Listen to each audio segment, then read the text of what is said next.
আসসালামু আলাইকুম সুপ্রিয় শিক্ষার্থীবৃন্দ, অবশেষে তোমাদের অপেক্ষার বলা শেষ হলো।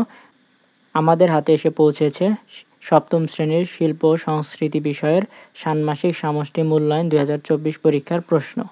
প্রশ্নে কি বলছে, এখানে একটা ছোট্ট করে ডেসক্রিপশন দেওয়া আছে যে বিদ্যালয়ের মহান স্বাধীনতা ও বিজয় দিবস উপলক্ষে অনুষ্ঠান আয়োজিত হবে। সো এই রিলেটেড একটা ডেসক্রিপশন দেওয়া আছে।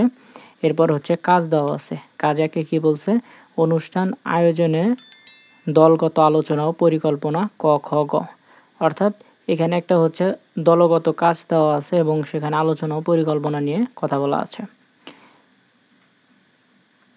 ক নাম্বারে কি বলছে যে অনুষ্ঠান আয়োজক দল যেমন আলোচনা করে দলের কাজের একটি পরিকল্পনা লিখবে, যেখানে অনুষ্ঠানের একটি নান্দনিক নাম দিবে, অনুষ্ঠান সূচি তৈরি, তারপরে অনুষ্ঠানে আগত অতিথিবৃন্দের তালিকা তৈরি, অতিথিদের জন্য একটি আমন্ত্রণপত্র আঁকা ও লেখা, অনুষ্ঠানটি পরিবেশনা করতে প্রয়োজনীয় উপকরণের তালিকা তৈরি।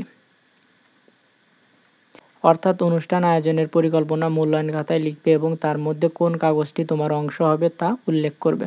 এখানে একটি অথবা আছে। খ নম্বরে কি বলছে যে অনুষ্ঠানের সাজসজ্জা দল, দলের কাজের একটি পরিকল্পনা লিখবে যেখানে নিচের কাজগুলো থাকবে এবং তার মধ্যে কোন কাজটি তোমার অংশ হবে তা উল্লেখ করবে। 1 নাম্বার আলপনা আঁকা, 2 নাম্বারে নকশা করা, 3 নাম্বার পরিবেশন। এটার একটা অথবা আছে যে এটা গ নম্বরে আছে যে পরিবেশনা দল, দলের কাজের একটি পরিকল্পনা লিখবে এবং তার মধ্যে কোন কাজটি দলের অংশ হবে তা উল্লেখ করবে। অর্থাৎ 1 নম্বরে নাচ, গান, অভিনয়, আবৃত্তি নির্বাচন করা, পরিবেশনা, অনুষ্ঠান পরিচালনার জন্য পরিবেশনার একটি সূচি প্রস্তুতকরণ। এরপর কাজ 2-এ আছে কি যে স্লোগান তৈরি করে নিজের পছন্দের ফন্টে লেখা। এটা হলো একক কাজ, যে একটা স্লোগান তৈরি করবে এবং স্লোগানটা নিজের পছন্দের ফন্টে লিখবে। এরপরে কাজ 3-এ কি বলছে যে দল ভিত্তিক পরিকল্পনার উপস্থাপনা অথবা পরিবেশনা। কাজে 4-এ কি বলছে যে মতবাদ প্রদান করা, এটা হলো একক কাজ হিসেবে করতে হবে, অর্থাৎ নিজে একা একা করতে হবে। এবং এখানে ছক দেওয়া আছে, এই ছকের মধ্যে কি কি লিখতে হবে তার ডিরেকশন দেওয়া আছে, যে পরিবেশনার সবল দিক আর পরিবেশনার দুর্বল দিক বা উন্নয়নযোগ্য দিক। এই ছিল সপ্তম শ্রেণীর শিল্প ও সংস্কৃতি বিষয়ের প্রশ্ন।